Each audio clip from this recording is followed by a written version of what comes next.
Hey everyone, welcome. I am so happy to have you here for our next episode of Authenticity in Action. I am connecting with people who are living out their dreams and doing incredible things, and hopefully it inspires you to do the same.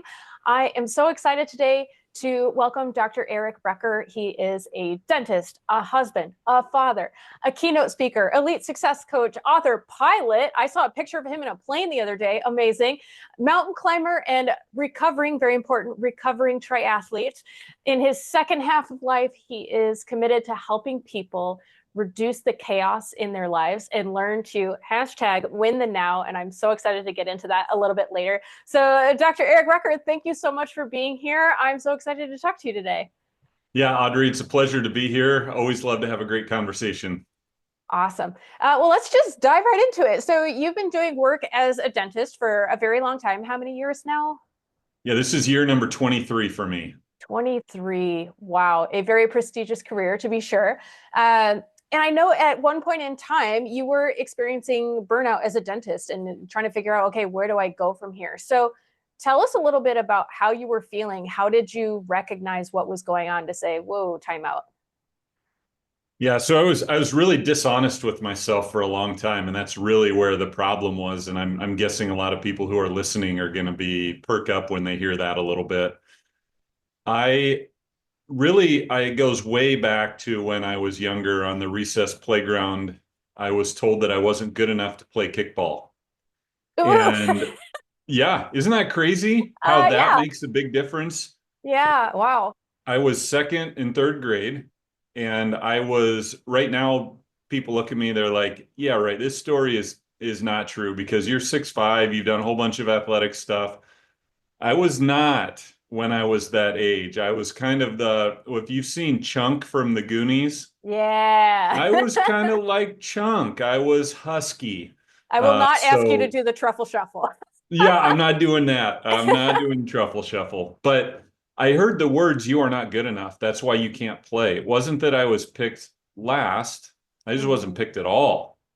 And so I remember standing on the side of the playground kickball field, the place I wanted to be. I wanted to prove myself to other people and saying, "I'm going to be the best I can at everything I ever do so no one will ever not pick me." wow. And then what I did is I stuffed that. I stuffed it way down deep. And I didn't even remember that I said that until a couple of years ago when I was spending some extended time in quiet. It's like, oh boy, that's why I am the way that I am. Okay. Yeah. So I was working on a broken operating system for a good chunk of my life. And so I felt like I kept having to prove myself to people. And a lot of that was taking on more things. So I found myself in 2008, 2009 range. I was buying the practice from my dad, who was also a dentist. I was building a new office. I was going 7 figures plus in debt. I was training for 2 Ironman triathlons. I was on 5 different boards, and I was coaching both of my kids in soccer. Wow. So that's what happens when we say way too many yeses Yeah. and we're trying to prove ourselves to somebody else. So it wasn't that I said yes to all of those at one time. It was I Mhm. added another thing and I added another thing. And I really learned that when you add too many things, say too many yeses, you're saying some big no's. And those no's usually are said to your family because you only Mhm. have so much bandwidth. So I said no to sleep and I said no to my family so that I could do all of those things. And Wow. so I had chest pain, I had heart palpitations, I had terrible splitting tension headaches. Anything would go wrong during the day, and within a couple seconds, I would just have a splitting headache. It would hit. That immediate. Wow. Yeah, it was that fast. And so, but I didn't do anything about it. I stuffed it because I just thought this is what happens with business owners. This is what happens with dentists. This is just how it goes. And it really wasn't until several years later that I started experiencing panic attacks that I knew it was really time to do something. That's crazy. It's wild to me because as I hear stories from people, it's wild to me how much sometimes it takes a threat to our physical safety for us to wake up and realize, like, oh, something's got to change. Yeah. The first time I had a panic attack, I said, "Oh, I don't like this." Yeah. Now, I didn't like the chest pain. I didn't like any of that other stuff, but I thought, I've heard of other people having this. It is what it is. I have a stressful job. I manage a team of 18 people. It's just that's kind of what it is. But then I Yeah. realized that's not what it is. And I also realized that I just didn't get excited about things anymore. I'd cross the finish line of a long race. Yeah, okay, what's next? Yeah. I just had lost that excitement about life, and I'm a huge movie fan, so I equate it to the movie The Secret Life of Walter Mitty. Have you ever seen that one? I haven't, but I want to. It's on my list. Yes.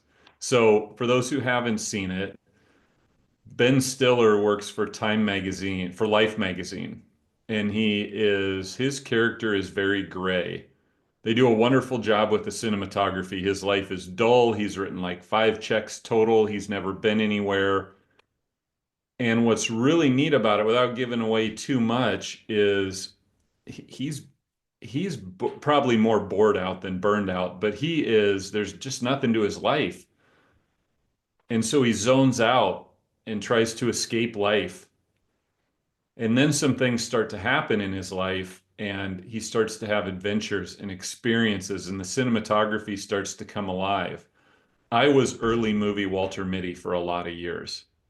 And so people who are watching this kind of feels like your life is gray and you don't get excited about things anymore like you used to. You might be somewhere on that burnout spectrum.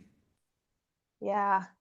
That's definitely, when I was in burnout too, is very much like I don't feel like me. Like I used to like going out and doing things, and all I have the energy for when I get home is to crash on the couch. Like that's not that's not who I am, and it's not who I want to be, but somehow that's where I'm at. So what was your ground zero moment when you knew you had to do something?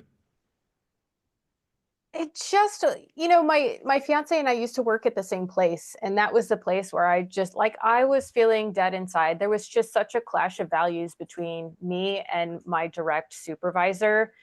And every day I would just come home and ruminate over the same issues over and over and over again. And I'm like, I'm not going anywhere with this. I'm not doing anything with this. I'm literally just complaining about my life. And I have a choice to go do something, to do better, to be better. And I want to have that technicolor, right? Like you were saying, bring back the color and the vibrancy. And I used to be that person, and I want to have that again. And I know just based off of the personality of this person, I'm not going to get there by staying where I am. I have to leave. And for you, you stayed in dentistry, and I was going to ask what kept you there, but it seems like yours was more a realization like I am putting too much on my plate, and it's not leaving enough for the things that are important to me versus like dentistry is burning me out. But I think there is a lot to be said for jobs that are stressful in nature, like veterinarians have very high stress rates, dentists, I'm sure doctors as well. And those jobs by nature are like that. But I feel like you've been able to kind of make a shift to making that a more positive space and having a little bit more freedom. So could you talk a little bit about kind of your shift from being stressed out and not feeling like you have enough to being able to manage it and have time to fly? Yeah. Well, I would love to say that first panic attack was enough to get me to right the ship, but it sure wasn't. Mm, I stuffed it again. That's what I did. We were in a super busy season. I stuffed it again. And we got to the point where my oldest son was getting ready to graduate from high school. It was the spring of 2020, and we were going to go on this amazing trip to Spain. We were going to stay on the southern coast of Spain. We had a place that was going to overlook the ocean. We were going to take a day trip to Morocco to see Tangier and some of the James Bond, all this stuff we were going to do, bullfights, all that stuff. And then COVID hit. And I had put so much pressure on that because my son was going to graduate, and this was our last chance to have this great vacation before he graduated. Well, yeah. COVID came and gave us the big middle finger to that. Right. It is not going to happen. So that was really the first time that I stepped back and said, okay, what do I really want with this life? Hmm. I needed the COVID reset. And I think for those who took it, it was potentially a very advantageous way to step back and say, what do I want with the rest of my life? Yeah, the great resignation, right? Everyone's just like, this is not what I want. Yes. And so we went back to work after COVID, but it was insane because we had all that backlog of 8 weeks worth of our office had to be closed for 8 weeks. So 8 weeks worth of Mhm. patients who hadn't gotten treatment and all of the things. And oh, by the way, you have to wear twice as much gear as you treat patients and all of the things. Yeah. So did that and I realized, oh man, this is going right back to where I was. Just a couple days back in, it was going right back to where I was. Hmm. So I talked to one of the dentists that worked for me and I said, hey, I am willing to sell and walk away from dentistry. I'm ready to be done. And he said, sure, yeah. So we started having some conversations. And in January of 2021, our time frame was for him to start ironing out the details to purchase it in February and then happening a few months after that. January 18 of 2021, he didn't show up to our morning huddle and he never missed anything. We called his cell phone, nothing, called his wife, and she said, well, he left for work at the normal time. And then we heard sirens. Oh, And so, less than a mile away from our office, he was in a horrific car accident. And what happened in that moment and in the subsequent moments and days and weeks after that is I realized that all I was trying to do was run away from burnout. I figured mhm. if I stepped away, I'd be fine. Everything would come back. I'd get excited about life and all of that kind of stuff. That's not true at all. I needed to do some work on what was really happening. So at that point, I knew, so he survived, but I knew that he was not ready to own a dental practice the size of ours. It just Right. wasn't. So I had to decide what I really wanted to do. And so after a couple months of barely surviving, head was above water by about one nostril. And so I just decided it's time to get somebody else in here to give me some help. So I put out an ad, was able to find a partner, and part of the agreement of my partner buying half of my practice is that I would step back to 3 days a week of chairside dentistry. So he started, and about a month after he started, I stepped back to 3 days a week. And the awesome thing about that is I still love my patients. Had I sold and walked away, I would have missed that. I love my patients. I love my team. I just don't love the grind and the stress that can happen. And now Yeah. having a partner, we make decisions together. The buck doesn't stop with me. It's the two of us in it together, which is amazing. And so then on those other 2 days, I'm able to meet people where they are on their burnout journey and help them move forward through keynote speaking, workshops, and one-on-one coaching. And so right now, I feel like I'm in the sweet spot. I think a couple of years from now, it would be nice to see patients 2 days a week and Hmm. have 3 days a week to do this. But for right now, I'm just trusting God's plan and God's timing. That's absolutely incredible. I'm so grateful that you have had a partner to step in and that your team has been supportive and your patients have been understanding. So I'm curious, who are the key players that have helped you on your journey and what has that meant to you? Yeah, so I have the most supportive wife in the history of the world. I will just put her up against anybody else. There's a reason that most of the time I mention her, I call her the fabulous Amy Recker because she is. She's put up with me for all these years. She stood beside me. She supported me. Exactly what you said, Audrey. You'd come home and ruminate over the same things. You'd complain about the same things over and over and over again. And she just loved me where I was at. So she was huge in it. Another person that was huge is the other dentist who works in my practice, Lee. And the day that the car accident happened, she didn't work Monday. She doesn't work Mondays. She showed up within an hour of when after it happened on her day off. And she worked every single Monday until we got another plan figured out. Wow. Just unbelievable that there's people like that. I Yeah. leaned hard into my mentor. I have a friend that we've been having lunch on Tuesdays for over 20 years. Hmm. And so I leaned into him, and it's amazing. People come out of the woodwork to help you. They really do. And so one of the things, I was talking with someone else earlier today, and one of my favorite questions is, when you look at a situation you're not sure what to do, you ask the question, in this situation, what does love require of me? Ooh, yeah.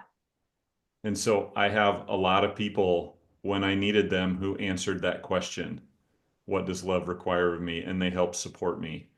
And it's made me want to have an impact on other people so that I can support them in their times. That's amazing. Did you have other people that were just like, give it up, Eric, throw in the towel? Uh, you've had that little voice in your head of like, you're not good enough. And so you're constantly trying to prove yourself. But were other people kind of like, no, dude, it's too much. Just let it go, give up, walk away? What's really interesting now that I'm doing this is I have so many people that say, why don't you just stay a dentist? Why don't you just be a dentist? Ooh, yeah. Okay. Why don't you just be a dentist? Because to me, and I don't know if you've seen this as you've pivoted, but people want to put us in a neat little box, Mm-hmm. right? Eric's a dentist, and I feel comfortable when Eric's a dentist. But when Mm-hmm. Eric steps out of the boat and wants to do other things, and he dares to chase his dreams, that makes me a little uncomfortable Mm-hmm. because I haven't done that in my own life. So I would say that's more what I've seen, is people asking me, why don't you? So I remember telling my family, I remember telling, I hadn't told my team yet what was going to happen. They didn't know that I was going to walk away yet because I didn't want anybody to quit or panic leave or anything like that. We're going to wait until it was a done deal. But my family was shocked that I was going to walk away. My wife said, "Hey, I want you alive and happy. If we don't have any money, that's fine. I want you alive and happy. I don't want you to keep going like this because you won't be alive at 50." She knew it. I knew Yeah. it. That's amazing. And it's so interesting because it's almost like, you have that crowd of naysayers that they don't give you permission to go do the thing, but it's kind of this reverse scenario where you're giving them permission to go out and live their dreams, even though they don't want to afford you that permission to go out and live yours. And I love people who are able to step out of their comfort zone, own the things that they love and that they're passionate about, and by nature of the work that they do, show other people, one, it's okay to do that. Two, it's possible to do that. And even if you weren't doing it for money, just doing it because you love it so much or you're passionate about it, it's okay to be that person and do those things. Yeah, that is so correct. If we would give ourselves permission to challenge what's possible, man, it doesn't have to be this huge of a thing. You don't need a career pivot. You just need to find something that gives you joy. Yeah. You just need to And you, find something that makes you want to wake up in the morning. That's either your vocation or you mhm. make enough money so that you can support what you want to do. And it Yeah. doesn't even have to be a big money thing. What are some simple pleasures that you really, really like? Go chase those. I forgot how much I enjoyed the process of cooking because at the old super toxic job, the hours were weird. And so it was like, I'm going to grab fast food because it's easy and I'm tired and I don't feel like dealing with it. And it's taken me, I've been gone almost 2 years from then, and I'm still just learning like, oh, yeah, I really enjoy cutting vegetables and snacking on them before I throw them into the big pot of everything and all of the aromas that come through and the whole process, and enjoying that really warm home cooked meal right in front of you that just got done 2 minutes ago. And those little simple pleasures of things that, like you said, they don't cost a lot of money. They don't necessarily take a lot of time, but they just bring so much fulfillment and joy and warmth. It's amazing. Isn't food such a great gift? Yeah. There is some of my best moments in life have been around a table with family or friends or both. We have a tradition where we like to do fondue. So we have a couple fondue pots out and we'll cut up steak and chicken and we'll have some shrimp and then we'll do some bread with a homemade cheese sauce and then some Mm. mushrooms and potatoes and I you'll haven't just eaten spear dinner it. yet. Yeah, oh shoot, I'm sorry. But you'll spear it and you cook it and you can't do anything while it's cooking. Right. So you have conversations and there's a joke that if something falls off a skewer, you got to kiss the person to your left. And there's Oh, all okay. these, Okay. and you don't, but we joke Right. about it. And it's just, we've had 3-hour fondue meals before Wow. and just lingering around there, enjoying the smells and the flavors and the company. And yeah, but you can't see those things when you're gray and you're stuck. Mm-hmm. It's just transactional. It's just I'm eating something, I'm getting full. Yeah. I don't know if you've read this book. I'll throw it out there as a recommendation for the listeners as well. But it's The Art of Gathering by Priya Parker. How we meet and why it matters. And you talking about having these gatherings around food just really reminded me of that book and how she's able to gather people together, oftentimes around a central purpose, but just the community that can be found around getting together and sharing that time with each other is really transformative. So I'm super happy to hear you guys are doing that. And I haven't eaten much fondue, but I would eat it at your table for sure. Yeah. It's just fun. And you do all the prep before, and then so when it's time to sit down, you just sit down and everybody enjoys. That's fantastic. Yeah. So, for your coaching and speaking, are you working mostly with dentists or have you kind of branched out to other communities as well? Yeah, it's very interesting. At the beginning, I didn't want anything to do with dentists because I Sure. was so burned out on dentistry. I don't. So it's one of the things that, life's a journey, life's a process. Hmm. As time's gone on and I see what the corporate world is like and trying to, make a name for myself in an industry that I'm not familiar with, I keep coming back to working with dentists. And so that has been, I've started to do more of that. So speaking at conventions and things like that, study clubs. But like next week, I'm doing a 3-hour workshop for a board. And then I'm going to be in January. I have one for the senior leadership team of a manufacturing company. It's just interesting how these jobs come about through word of mouth. And my coaching formula really works for anybody. So I have coached some people who are in healthcare. I have coached some people who aren't in healthcare. I've coached, currently coaching another coach and speaker. It's all across the board. So I'm just fascinated by the people who reach out and say, "Hey, what's this all about?" Mm-hmm. I really appreciate those people because they're more in that growth mindset.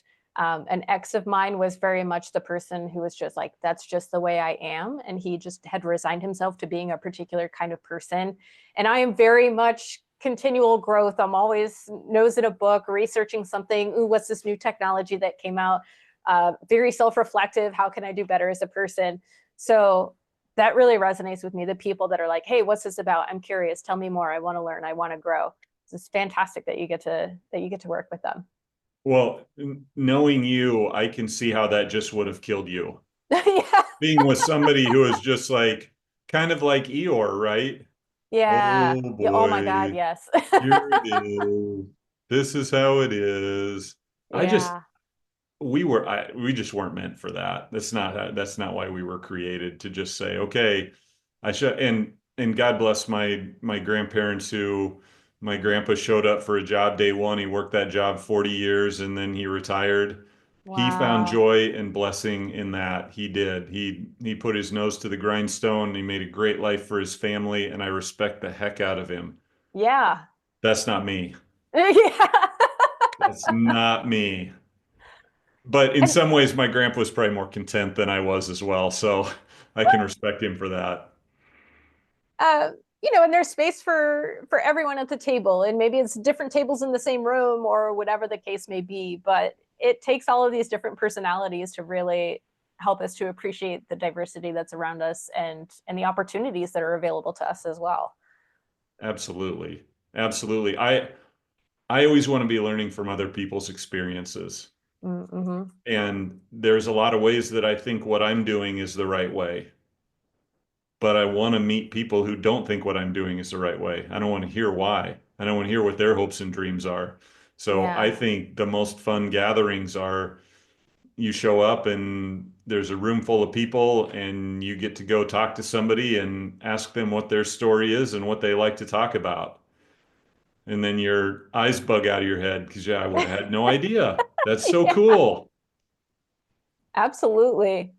That's fantastic. So you've got your coaching, you've got your speaking. You're also an author. Yes. Yes. So that started during COVID. Okay. I did a really bizarre experiment for me during COVID.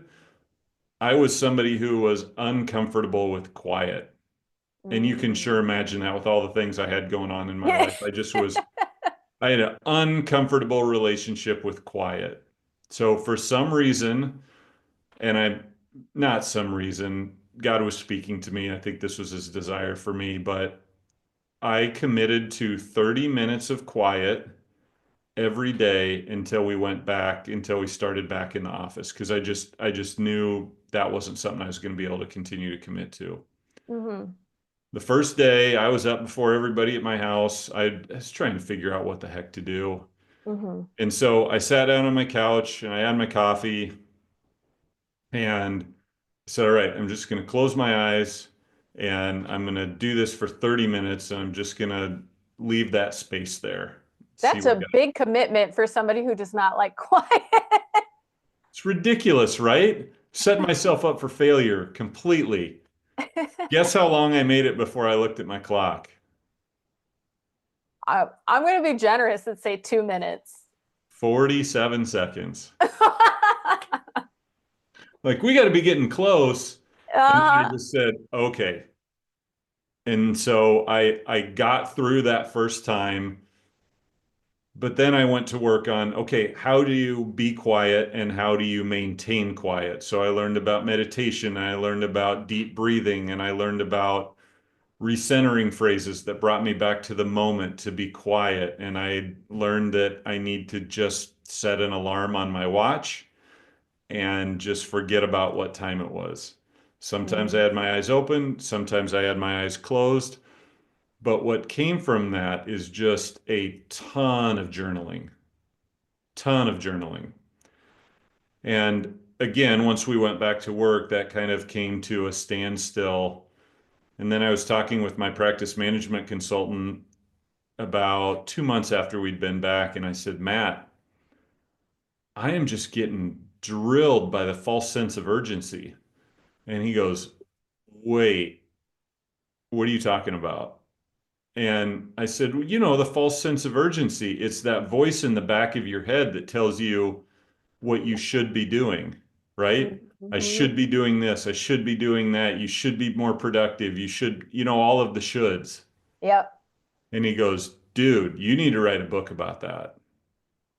And so I said, okay. It was on a Friday. It was on a Friday morning. Our clinic was closed. I wrote the first chapter that morning. I wrote two more chapters the next day. I wrote another chapter on Sunday. In 6 weeks of just writing Friday, Saturday, and Sunday, I had my first manuscript. Wow. And so it was, and the reality is, and maybe you're finding this, Audrey, because I know you're in this process. Mm-hmm. To me, it is so cathartic to write. Yeah. It just is. And I've been in once I turned on that content engine, it never stops. Mm-hmm. So I'm constantly thinking of things and putting note apps in my phones in my note app, or sorry, notes in my phone app, all of that kind of stuff. And I'm just constantly doing that. So that was my first book. I really, really enjoyed that process, but I really failed with the public. I didn't fail with the publishing process. I picked a bad publisher. Mm-hmm. And so that ended up being a very frustrating experience. The second time around, I took some advice from people who had been there and done that before me. And that's the dam analogy. And that was also super fun to write. I'm actually in the process of writing my third one that'll be a little bit more of my story around dentistry. Uh, Mm, and for me, the main thing about that is I want to have a book that I can give away as a resource when I go to speak to dental groups. yeah, incredible. And I very much it was a similar thing for me, like, oh, okay, somebody told me I should write a book because this is a really moving story, but it was a really short story. And then I'm like, oh, how do I write a book about my life? Like my parents might read it and my friends might read it, but I want it to have more impact than that. And then a couple of months ago, when you and I were at EncouragerCon, I started thinking about it. I'm like, oh, what's the main message of the story that I got told I should write a book about? I'm going to write a book about that message. And when you have that clear message and that sense of like, this needs to be shared, the writing just comes so much easier. And you get in that reflective process and you're like, oh, I could write about this. Oh, I need to tell that story. Oh, this story would go really well with that. So I can definitely appreciate the, okay, let me just sit down and crank it out, because that idea flow is just going. I told myself, I don't know if I could do a second book because writing is hard. It's very difficult, but I can imagine myself being the same, where I'm constantly just pulling out my phone, jotting down notes and like, okay, what am I going to do for my second one? Even though I already said I don't want to do a second one. Yeah. It's one of those things that there's highs and lows. When I Mm-hmm. tried to get this one out, I had a launch date, I had an event around the launch date, I had a launch team, and then there was a bunch of stuff with struggles with Amazon. The ISBN number didn't match what they had, Oh, and it just yeah. was cumbersome and complicated, and it was kind of a last minute thing that actually worked out so we could have the launch party and everything when it actually happened. But oh man, it's not for the faint of heart. But No. and the other thing that I learned, and I don't know if you've learned this yet, but you go and pick up books, and a lot of them are, two, three, 400 pages. Mm-hmm. And that's great, but I don't have much time for two, three, 400 pages. So my next book, I hope to be about 80 pages. I don't want it to be Yeah. very long. I want it to be an airplane book. So they had a day of travel, they literally could grab the book and have it read by the time they were done traveling for the day. Yeah, those small actionable steps that you feel like you can actually do, because like you said, that 300 page book, you're like, okay, now I have to remember all of this and what am I going to do with it? And those are the books that sit on the shelf. 4 years later, you read it again and go, oh yeah, I kind of remember that, but I haven't done anything with it. So to have something that's just quick, easily digestible, okay, let me do this thing, that's fantastic.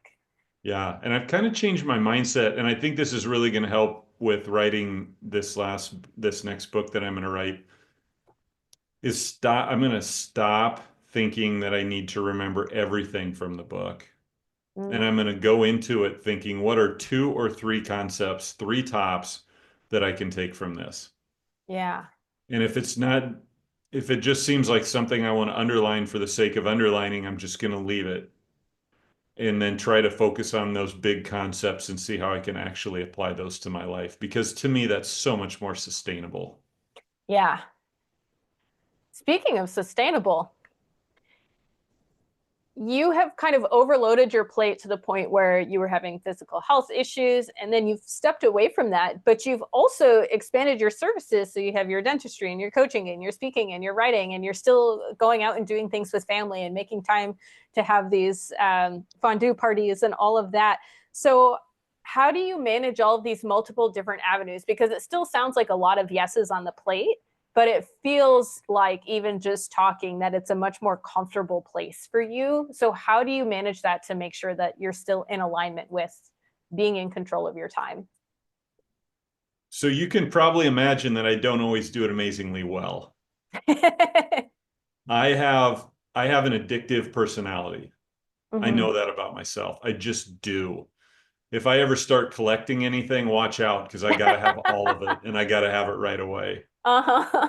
But since I know that, I have had to get really good about time blocking, really good about time blocking because left to my own devices, what I will do is I'll have an incredibly productive day when I'm in my office. And instead of getting to the end of the day and saying, wow, I nailed that, I'm walking away. Oh, maybe I could get a little more done. What Mm-hmm. if I could do this also? And that's really dangerous. I'm boundaried by a schedule during my days that I'm in the office. Mm-hmm. I just am. I have, there's a computer screen that shows me what I am doing for the whole day. There may be Mm-hmm. a couple changes as the day goes on, but I know what I'm doing. And that is one thing that actually is a gift. And so I need to give myself that same gift on the other days. And some people say, you block time for your family. Yeah, I do. Because if I don't, it's not going to happen. Well, Yeah. don't you just want to spend time with your family? I do, but I have a lot of things going on. And I know that during this time, I want to spend time with my family. So that's how I do it. What would you say to the people who think that rest is not productive? I would say that they are getting beat up by the false sense of urgency. Mm-hmm. So if I've expanded my definition of that a little bit. So that what I told you before was just kind of my first stab at it when I was talking to my consultant. Mm-hmm. But here's what it really is. It's a background app that runs in our brain. So right, so we all have phones. We all have apps that run in the background of our phones that do Mm-hmm. all kinds of stuff that very smart people understand and I don't understand. You're very smart, just maybe in a different capacity. Yes. But I feel like the false sense of urgency sits right back here at the base of our skull. It Mm-hmm. just sits back there and it hangs out. And as soon as we want to do anything restful, the shoulds start coming out. You should be working on this home project. You should be doing laundry. You should be cleaning the house. You should be making food. You should be doing meal prep for the week. You should. And the computer crashes. Yes. Yes, it does. And so, but we listen to that because it's loud. And the Yeah. more we resist it, the louder it gets. So Mm-hmm. I think the first thing for me was just being aware of that. It kept me from enjoying. I used to hate Sunday afternoons. I hated Sunday afternoons because Monday was coming, but I also hated it because I knew it was going to be this really uncomfortable time for me. That if Mm-hmm. I was just sitting on the floor playing Legos with my kids, I was going to feel like I should be doing something else. I should be getting a second workout in. I should be doing this, all of these different things until I realized that that voice is a liar. Not all time needs to be productive. No, it's not an excuse to just be lazy. And no, I don't think it's a good reason to just for the whole day listen to whatever on our phone or scroll on our phone or do whatever we do. Mm-hmm. But we have to have times where we give ourselves permission to rest. Or what's going to happen is we're going to run ourselves empty. We're going to lie to ourselves and say we have more in the tank than we do. We're going to Mm-hmm. do that chronically over time, and then we're going to get burned out. Yeah. You reminded me when you were talking about the voice in your head just kind of getting louder and louder and louder, and it doesn't stop. Um, there's an exercise in acceptance and commitment therapy and psychology called tug of war with a monster. And that monster can be anything. It can be anxiety, depression. It can be that nagging voice in the back of your head saying, you should be doing this. And that monster has a rope and it offers you the other end of the rope and you play tug of war. The only problem is the monster always wins. And every time the monster will hand you the other end of the rope and you just always take it. And there's no way to win the game until you recognize I don't have to take the rope. That voice in my Oh, head can be telling me you should. And if I pick up the rope, I'm playing the game and I'm going to lose, but I don't have to play the game. Oh my gosh, come on. That I have never heard of that. It's What is that so called? fun. Say, what's it called again? It's tug of war with a monster. And I'm writing that acceptance and down. commitment therapy is like my favorite psychological framework of all time because it's very much mindfulness, awareness, knowing what your values are so that even if you're having an emotion that is taking you away from something like that anxiety, like that nagging feeling of I should, if you keep it value centered of maybe I should be doing this, but it's really important for me to spend time with family. Or maybe I'm really anxious about going out socially, but my relationship with my friend is really important and I want to help them celebrate their birthday. So I'm still going to hold that feeling and I recognize that it's there, but I'm not attached to it and I can still choose to do something that's in alignment with my values. It's so cool. I love everything about it. Wow. That's crazy powerful. Yeah, I Yeah, love it. It's so good. that is, yeah. And another one of the things that my mentor's been working with me on is holding on to outcomes, attaching myself to outcomes. Mm-hmm. And the more I'm attached to an outcome, the more I'm setting myself up for frustration, disappointment, failure, all of those things. Yeah. And I remember someone telling me that, hey, you're living too much in expectation. What if you instead lived in expectancy of what might happen? Because Ooh, that's a subtle shift, but it's powerful. isn't it? So if we live with expectation, so let's say I have an exam coming up or I have a review coming up and I expect a 95 on the exam or I expect a perfect review. Okay, if I get that 95 or if I get the perfect review, okay, I've created something where there's no upside. All there is downside. If I get a Yeah. 90, I didn't get a 95. 90 is still good. If my Yeah. review, if I got some constructive criticism on the review, oh, I didn't nail it. And so that happens. But if Mm-hmm. we walk into a situation well prepared and we walk into it with expectancy of what might happen, there might be a different outcome than what we expected, but it might be a whole lot better than what we thought it was going to be. Yeah.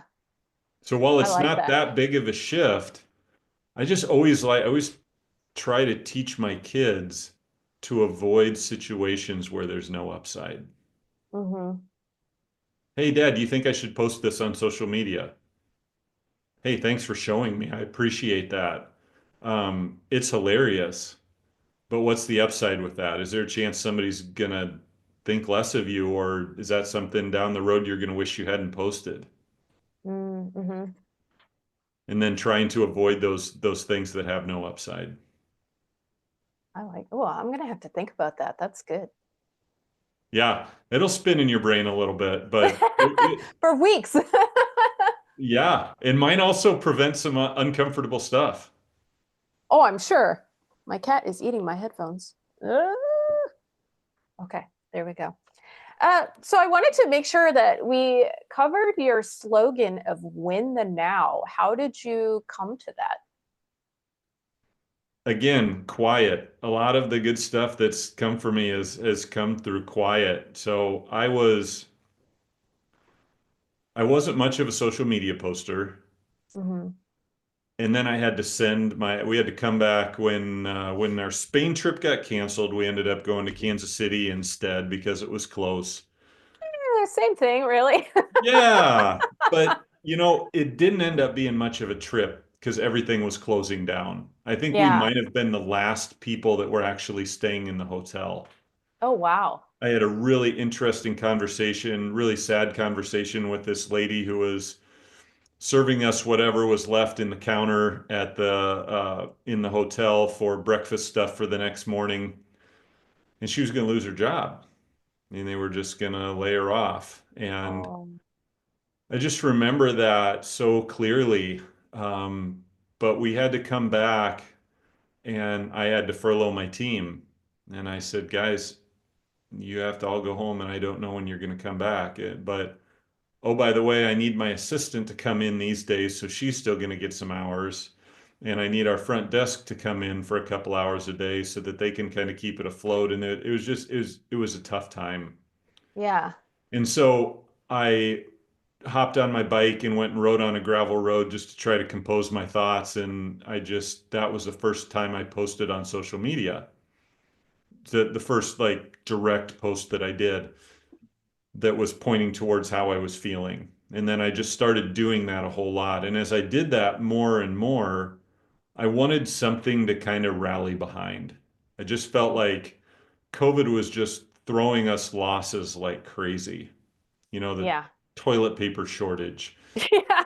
you know, things as ridiculous as that, but people were losing their loved ones and not being able to see them in the nursing home as they passed away from COVID or in the hospital, and all of these different things were happening. And just said, we need some wins.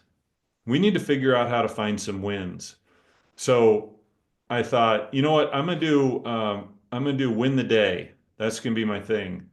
And I just remember there's a lot in the win the day space. There just Hmm. is. And so I was really frustrated with that. And I just thought about it more and more. And I thought, oh man, for my day as a dentist, I might have 25 interactions with people, maybe 30, 35 by the time it's patients, team, all of that kind of stuff. If I reduce my whole day to the worst thing that happened, the least common denominator, I'm always going to have a bad day.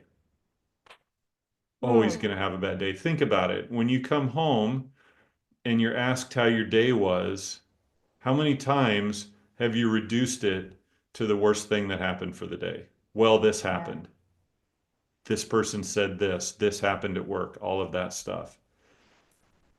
And for me, I had, 25, 35 opportunities. If one of those didn't go how I wanted it to, that was going to be a loss.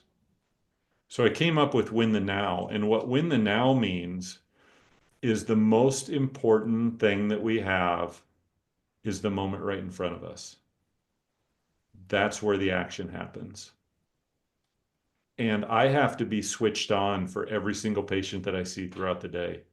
I have to be switched on for my team. How do you do that? Well, you look at all the moments throughout your day and you look for wins. So, what does a win look like when I have a patient in my chair? Well, a win looks like hopefully we have a nice conversation before we get started. Hopefully, the anesthetic is as comfortable as possible and that it works. As Hopefully, much as it can be in the dental chair. exactly. Hopefully, the procedure gets done and the patient said, that wasn't as bad as I thought it was going to be. All of those things are wins, right? Yeah. And then when I walk into a room to do an exam for a hygienist, that's another now. Okay, what does a win look like in there? A good conversation. It looks like if I have to explain treatment, then the patient understands what has to happen and they're motivated to take action. Hmm. Sometimes losses happen. Sometimes patients are just grumpy with us. That's okay. It's part of their story. Sometimes anesthetic doesn't work the way we want it to work. There's just all kinds of things that can happen as a loss. Sometimes when I'm super busy, I always have a piece of paper in my pocket. I'll just write down what those losses are. That way they're not stewing around in my head. But then I'll go back when I have time and I'll ask one question of each of those things that happened. What can I learn from this? Yeah. And if you can learn something from it, it's not a loss anymore. And so when you start to develop that mindset of searching for wins, and the only way you're going to find them is being in the present moment, it helps you to show up to the moments of your life. And then you start to get win after win after win, and you start to get some momentum. You take a loss, you don't ruminate on it, you process it when you have time, but you get right back in the game because there's more wins to be had. Yeah, I appreciate that because there are so many people, and I used to be one of these people. Thankfully, I've grown out of that, where you wake up and you stub your toe getting out of bed, and you're like, "Oh, that's the tone for the day. It's going to be a garbage day." But to have that mindset of just tiny little resets, that every interaction is a new opportunity. I used to play disc golf a lot. I don't so much anymore. And sometimes you just have garbage throws. And I was playing with a friend of mine one day, and he said, "Every shot is your next chance at greatness." It was like, Oh, oh, just because I missed a shot doesn't mean I'm a bad player. Maybe my next shot is an ace. Who knows what the next thing is going to be. So it's very much that mentality of, okay, yeah, that bad thing happened, but let's start over. And the next thing could be the most amazing thing that happens all year. Who knows? yeah. I love that comparison with disc golf because how many rounds do you remember where you just played pretty well on every hole, right? Yeah. Not very many. But if you were total crap and then you got an ace, you're going to Best remember round that for how ever. long? Or you were 30 yards out or 20 feet out or whatever and you hold it. You're going to remember that stuff. Yeah. So it's we're going to find what we're looking for. Yeah. And the really cool thing is that we have neuroplasticity. We can train our brain to look for wins. One of my favorite authors is John Gordon. Do you know John? John Gordon? Yeah. I just finished rereading The Energy Bus, and that's like Oh, every time I read it, I cry. It's so good. yep. He's just got so many good fables that he's written, or parables that he's written, basically, is what they are. Hmm. And what's amazing, I've met John in person before, and I asked him about this. He has a naturally negative bend. I'm like, no, you don't, John. I'm not believing it. Or like the positivity guru. Right. I'm not buying it. You just are the positivity guru. And he says, oh no, Eric, I am negative at my core. So I just have learned to be really intentional about being positive. Mm. And so anybody who's a negative Nelly or an energy vampire can change, but you have to want to believe that there's a better way. And you were mentioning that neuroplasticity too. And I think sometimes we forget that the more we do something, it strengthens those pathways. And it actually becomes easier to be more positive because you're creating that and then just repeating and repeating and repeating. So, like you said, if you can kind of train your brain out of that negativity, that pessimism, and move to optimism, which is psychologically a fact that you can do that. So you are not stuck in this negative mode. You can change for the positive, and reinforcing that is so, so, so critical. So I appreciate you bringing that into the conversation. Yeah. And, we're stuck ruminating, just like you said. When you were ruminating, there's two places I think we find ourselves, and that's stuck in the past Mm-hmm. or worried about the future, Yeah. right? Yep. You were stuck in the past, the things that happened at work. Yep. And then you probably flipped a switch where you started being worried about the next day. And Oh, all of yeah. those Don't want to go in. and all of those things keep us from the moment. Yeah. So we have to find ways to bring ourselves back to the moment because that's where the action is. Love it. I just have one more question for you because I know we are trying to get all of this in a very short amount of time. I wish we had like a whole day to have this conversation for sure. For someone who's looking to walk out their purpose, they have a mission, they have a passion, but they're maybe afraid to share it with the world, or other people have encouraged them to stay small, but they know that they could make a difference. What are some words of wisdom and encouragement that you would give to those people? Well, I mean, obviously, I'm going to say work with a coach. Uh, Yeah. We have two good ones right here if anyone's looking. absolutely, absolutely. But really, what happens is we are kind of a sum of the people that we spend the most time with. Mm-hmm. We really are. So if the people who you're spending time with are telling you to live small, you might need some different people. It's kind of a scary truth, but if that seems too big, then get some help. Talk to a therapist, talk to a coach. There are so many good encouragers out there. You maybe just haven't found them yet. Yeah. I think that is so critical. If you're even thinking about doing something to step out of the boat and challenge what's possible, get some help. Because I look at it this way. The biggest things that I'm going to regret at the end of my life are not going to be the things I did. It's going to be the things that I didn't do. Mm-hmm. And if you know in your heart that you were made for more than what you're doing, or made for something in addition to what you're doing, don't let yourself get to that point. Other people may have different opinions. That's their journey. You get one shot at this life. Got to live it as big as you want to live it. Amazing. Absolutely. I love it. It is so critical who we surround ourselves with and the voices that we put in our head, whether that's reframing our own voice or taking on the voices of other people. And like you said, there are so many encouragers out there. So definitely, if you think you need one, great, go get one. If you don't think you need one, you do, go get one. I so appreciate your time today. And I'm looking forward to your third book. Do you have a date when that's coming out yet? I do not. It's not done being written yet. Okay, we But will have to impatiently read your other two while we await your third. yeah, but I do, the outline is ready to go. It's just there were a few things with I'm taking a speaking class and I'm working on some social media branding with a couple people. And so I'm Excellent. trying to do one thing well and be in one Yeah. place well. Like we learned at EncouragerCon, Yeah. be in one place well. And for me, if I'm focused on the branding and I'm focused on the speaking class and I'm focused on my book, I'm not really Hmm. focused on any of them. Yeah. So I'm trying Yep. to that whole be in one place well. Awesome. Well, we're definitely looking forward to it. If you guys are interested, I will send you over to Eric's website, ericrecker.com. He's absolutely fantastic. His website just has so much information about how amazing of a human he is. Definitely reach out to him to connect. I'm just putting it out there that you're open to that. So if you're not, you can correct me. I'm 100% open to that. I love having conversations. Wonderful. I will also put some other links in there. So if you want to find him on Facebook or LinkedIn or Instagram, he is 150% worth following. I always love reading his stories. So, Dr. Eric Recker, again, thank you so much for your time. And I can't wait to see what's next for you. Thank you so much, Audrey. And I'm excited for your book. It's going to be amazing. I'm working with a cover artist tomorrow. We're having our first meeting. So it's going to be amazing. Cool.